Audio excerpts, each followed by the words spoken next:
আজকে যেটা নিয়ে আলোচনা করবো সেটা হচ্ছে 5 phrasal verbs with hit. Hit দিয়ে সম্পর্কিত 5খানা phrasal verb. প্রথম, hit back, respond to criticism or accusation with a strongly worded critical attack. কাউকে অ্যাটাক করার জন্য যে ধরনের হিট ব্যাক আমরা বলি, ঠিক আছে? Alisa was ready to hit him back with facts. তো এই ক্ষেত্রে আমরা কিন্তু হিট ব্যাকটাকে পাশাপাশি বসতে হবে বা সাথে সাথে বসতে তার কোনো মানে নেই। এই মাঝখানে কিন্তু অন্য কোনো ওয়ার্ড মানে বসাতে পারি আমি। Second one is hit on, discover or think something especially by chance. So এটা এক্সাম্পল হবে she hit on a novel idea for fundraising.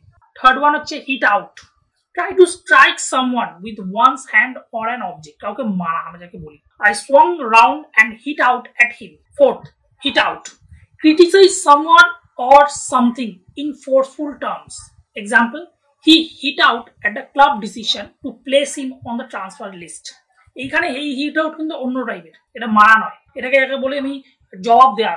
Next one is hit up, contact someone. Example, if you would like to play some music, hit me up.